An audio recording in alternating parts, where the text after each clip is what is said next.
हे मधुसूदन, तुम कहते हो कि मनुष्य अपनी अंतिम सांस तक भी माया मोह में पड़ा रहता है, तो इसी कारण जन्म के चक्र में फंस जाता है। परंतु तुम्ही ने इस माया में सृष्टि की रचना करके और दूसरी ओर मनुष्य को चंचल मन प्रदान करके दोनों को एक दूसरे में उलझा दिया है। पग पग पर मनुष्य के बहकने के लिए अनगिनत आकर्षण पैदा किए। मनुष्य इसके जाल में उलझा रहता है। और क्षमा करना, तुम्हें जाल बिछाकर किसी शिकारी या बहेड़िए की भांति जाल में फंसे मनुष्य के हाथ पैर मारने, उसके छटपटाने का तमाशा देखते रहते हो। नहीं अर्जुन, मैं तमाशा नहीं देखता, बल्कि अपनी माया की लीला देखता हूं। फिर भी केवल निहाते ही रहते हो ना, सहायता तो नहीं करते। जो बेचारा प्राणी इधर उधर भटक रहा है, रास्ता भूल पड़ा है, तुम्हारे मन में बेचारे मनुष्य की सहायता करने का विचार कभी नहीं आता कि आगे बढ़कर उसका हाथ थाम लो, उससे सच्चा रास्ता दिखाओ? बिल्कुल आता है, और मैं मनुष्य की सहायता भी करता हूं। परंतु कब कब करते हो तुम उसकी सहायता? मैं तो देख रहा हूं कि तुमने कर्म का विधान बना दिया, जन्म मरण का चक्र चला दिया और इस चक्रव्यूह में मनुष्य को फंसा दिया है। ये तो कोई बात नहीं हुई, ये तो कोई सहायता नहीं हुई। मैं सहायता अवश्य करता हूं। अपने भक्त को मैं कभी बेसहारा नहीं छोड़ता, परंतु मनुष्य मेरी ओर देखे सहायता के लिए, मेरी ओर बढ़े तो मैं उसकी सहायता करूं ना। परंतु वो मेरी ओर बढ़ने के बजाय अपने अहंकार में डूबा रहता है, अपने बाहुबल के घमंड में पड़ा रहता है। वो तो इस भ्रम में पड़ा रहता है कि संसार में उससे बढ़कर कोई नहीं है। वो तो केवल अपनी बुद्धि और अपने बल पर ही भरोसा करता है। अपने बाहुबल पर उसे अपने परमात्मा से भी अधिक विश्वास होता है।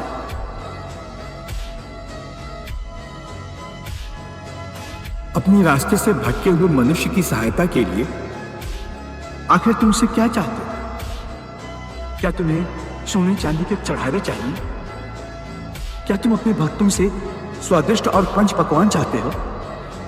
मैं मनुष्य से एक श्रद्धा के अतिरिक्त कुछ नहीं चाहता, कुछ नहीं मांगता। वो मेरे प्रति बड़े बड़े चढ़ावे न चढ़ाए। सोना, चांदी, घी, चंदन और पकवान के चढ़ावे मुझे नहीं चाहिए। श्रद्धा और भक्ति भाव से एक फल, एक फूल, फूल की एक पत्ती, जल का एक कतरा, ये चावल का आधा दाना ही सही, मैं उसको भी भक्त की श्रद्धा से कहीं अधिक श्रद्धा से स्वीकार कर लेता हूं। पत्रम पुष्पम फलम तोयम यो मे भक्त्या प्रयच्छति तद अहम भक्ति उपहृतम अश्नामि प्रयतात्मनः। अरे इतना भी ना हो सके तो श्रद्धा या भक्ति का एक आंसू ही सही, मैं उसे भी कबूल कर लेता हूं। श्रद्धा में डूबे उस एक आंसू में मेरा सारा अस्तित्व सराबोर हो जाता है। भक्ति अथवा पश्चाताप का ये आंसू चाहे लाखों पाप करने के बाद अंतिम क्षण में क्यों न बहाया गया हो, मैं उस अनुपम भेंट को भी स्वीकार कर लेता हूं और मनुष्य के सारे पापों को उस आंसू से धोकर उसे नवजात शिशु की तरह निष्पाप कर देता हूं, उसका कल्याण करता हूं, उसे मुक्ति देता हूं। केवल एक फल, फूल या पत्ते को अर्पण करने पर ही मुक्ति दे देते हो। फिर वह कर्म विकर्म, पाप पुण्य, धर्म विधान सब यूं ही रह जाते हैं। ये धर्म, ये विधान और उसके सारे सिद्धांत तो चंद्रमा और अनगिनत तारों की भांति होते हैं, जो अधर्म और अज्ञान के अंधकार में झिलमिलाते रहते हैं। परंतु जब भक्ति का सूर्य उदय होता है तो ये सब के सब छुप जाते हैं। अर्थात भक्ति का स्थान इतना ऊंचा है कि धर्म भी उसके सामने तुच्छ हो जाता है।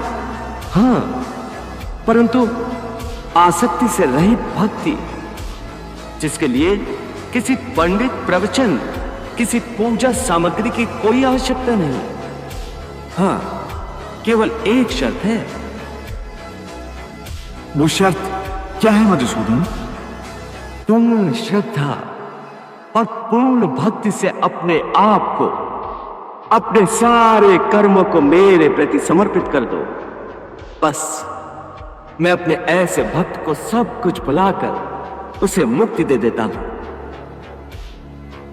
सर्वधर्मान् परित्यज्य मामेकं शरणं व्रज, अहं त्वा सर्व पापेभ्यो मोक्षयिष्यामि मा शुचः। वाह प्रभु वाह। हे अर्जुन, भक्ति का स्थान इतना ऊंचा है कि अपने सच्चे भक्तों की मैं स्वयं भक्ति करता हूं। ये क्या कह रहे हो मधुसूदन? भला परमात्मा होकर तुम किसी भक्त की भक्ति कैसे कर सकते हो? यदि परमात्मा भी भक्त हो गया तो फिर दोनों में क्या अंतर रह जाएगा? यही अंतर तो मिटाना चाहता हूं मैं। भक्त और भगवान के बीच कौन सीमा रेखा नहीं खींचती। भक्ति तो भगवान और भक्त के बीच एक पवित्र रिश्ता है। जैसे प्रेम किसी प्रेमिका और उसके प्रेमी को एक बंधन में बांधकर एक कर देता है, उसी प्रकार भक्ति के द्वारा भक्त अपने भगवान में तथा भगवान अपने भक्त में समा जाते हैं। दोनों एक रूप हो जाते हैं। हे भक्त वत्सल, हे भक्तों के भक्त, हे देवताओं के देवता, हे योगेश्वर, हे ब्रह्मांड नायक, आपने मुझे अज्ञानी को, आपके भागी को अपनी कृपा से जो ब्रह्म ज्ञान प्रदान किया है, मुझे अज्ञान के अंधकार से ज्ञान के प्रकाश में ला खड़ा किया है। इसके लिए मैं आपका आभारी, इतना आभारी कि यदि मैं लाखों वर्षों तक भी आपके श्री चरणों में माथा टेके रखूं और अपनी आंखों से आंसू बहा बहा कर सैकड़ों विशाल समुद्र भर दूं, तब भी इस उपकार को चुका नहीं सकूंगा। इस परम गोपनीय तथा आध्यात्मिक विद्यादान के लिए आपका कोटि कोटि धन्यवाद। आपकी इस परम ज्ञान के आगे मैं अपना माथा टेकता हूं और अपनी भ्रष्ट बुद्धि, अपनी हर इच्छा, अपनी हर आशा और अपनी हर कामना के साथ मैं अपने आप को, अपनी तन मन को आपको समर्पित करता हूं। ये सब कुछ आपकी ही दया का दान था जो मैं आपके श्री चरणों में रखता हूं और अज्ञान के मारे आपको केवल एक मनुष्य समझकर, मैंने आपको अपना सखा और मित्र समझकर जाने अनजाने में जो भी भूल की हो, आपकी गरिमा को धक्का पहुंचाया हो, तो उसके लिए हे दया सागर, आप मुझे क्षमा कर दीजिए और मेरे विनम्र समर्पण को स्वीकार करके अनुग्रह कीजिए।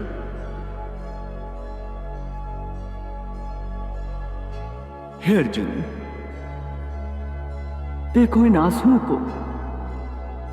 इन आंसुओं की गंगा में तुमने अपनी हर भूल, हर पाप को धो डाला है। अब तुम निष्पाप हो गए हो। तुम्हारे विवेक ने तुम्हारी आत्मा से पापों का बोझ उतार दिया है। हाँ प्रभु, आपके ज्ञान की दिव्य अग्नि में मेरा मन, मेरी बुद्धि, मेरा अज्ञान तथा मेरा अहंकार सब कुछ जलकर राख हो गया। मेरी आत्मा से सारा बोझ उतर गया है।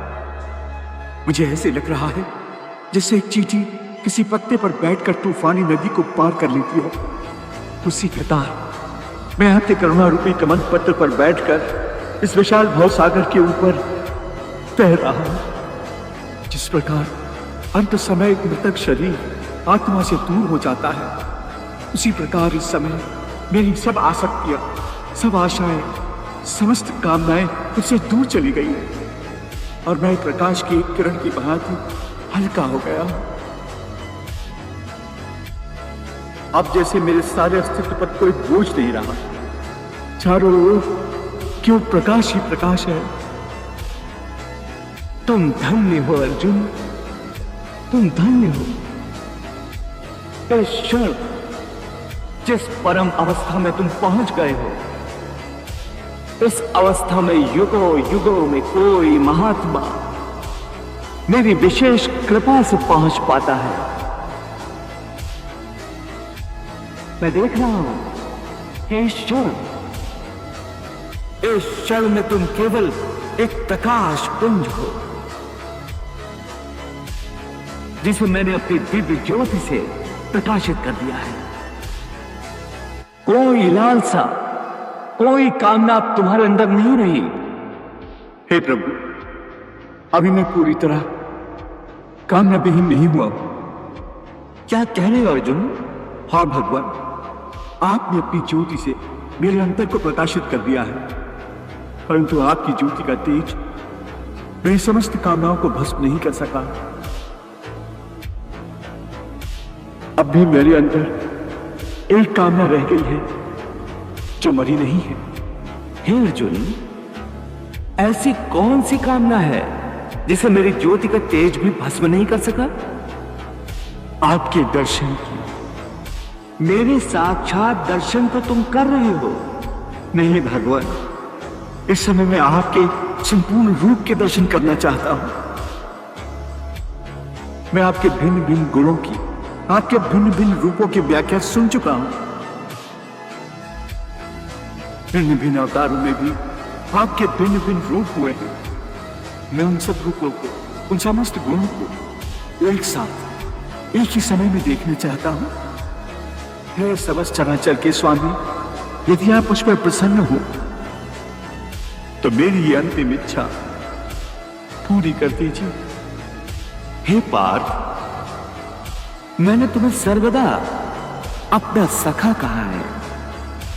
मैं तुम्हारी ये इच्छा भी अवश्य पूरी कर सकता हूं, परंतु मेरे इस विराट स्वरूप के दर्शनों का तेज तुम्हारी आंखें नहीं सह सकेंगी।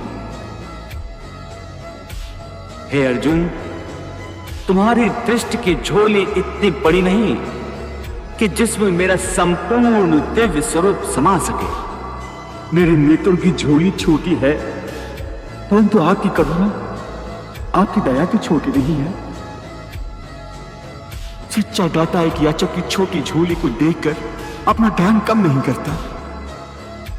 उसी प्रकार हे अपरंपार, मुझे वो नेत्र प्रदान करो जिनसे मैं आपके विराट रूप के दर्शन कर सकूं। हे अर्जुन, एक सच्चे भक्त की भांति आज तुमने भगवान को हरा दिया।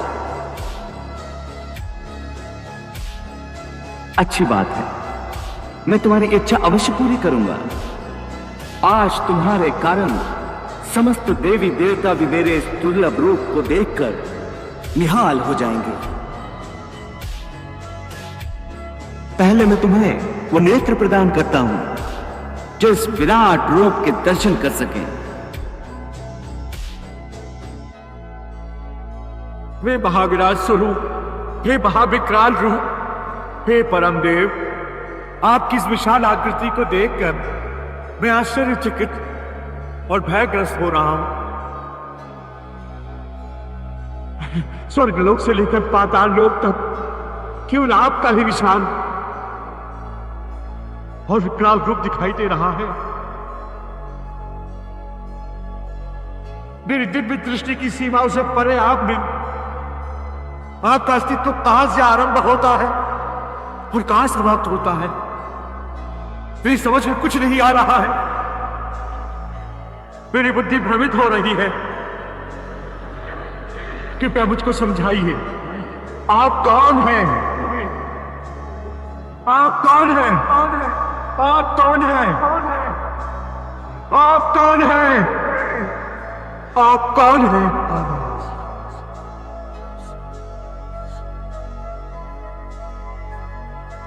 हे महाबाहु, आपका उग्र प्रकाश अपने तेज द्वारा समस्त जगत को तपा रहा हो। मुझ पर कृपा कीजिए, मुझे बतलाइए कि उग्र रूप वाले आप कौन हैं? हे अर्जुन, तुम पर अनुग्रह करके मैंने अपनी योग शक्ति के प्रभाव से मेरे इस परम तेजोमय अनादि और अनंत रूप का दर्शन तुझे करा दिया है। ये जो सीमा रहित विराट रूप तुम देख रहे हो, आज से पहले मैंने किसी को नहीं दिखाया। तुम पर केवल स्नेह के कारण मैंने तुझे इस रूप के दर्शन कराए हैं। तुझे व्याकुलता नहीं होनी चाहिए। वे पांडव पुत्र, मेरी ओर देखो। मैं समस्त लोगों का नाश करने वाला महाकाल हूं। मेरे मुंह में प्रति क्षण हजारों सृष्टियां विलीन होती रहती है और मेरे मुंह से लाखों ब्रह्मांड प्रकट होते रहते हैं।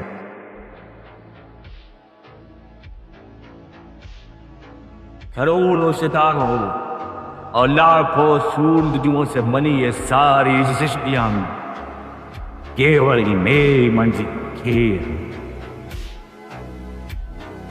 मैं जब चाहता हूं इन्हें मना दिया, जब चाहता हूं मिटा देता हूं। मैं ही जीनी मन मैं ही व्यक्ति क्यों है। हे भक्त, इस समय मैं तुम्हारी भक्ति के कारण तुम्हारी प्रार्थना स्वीकार करके जो विराट रूप धारण किया है, वो रूप केवल तुम्हारे समझने की संपूर्ण है। तुम मेरे अस्तित्व को ना अपनी भौतिक सको तो ना दिव्य दृश्य स्थित मेरे संपूर्ण रूप के पूर्ण दर्शन करते हो। तुम्हारी सारी कल्पनाएं मेरे संपूर्ण अस्तित्व को देखने में असफल हो जाएंगी। हाँ, केवल भक्ति से तुम मेरी असीम विशालता का आभास कर सके। केवल आभास।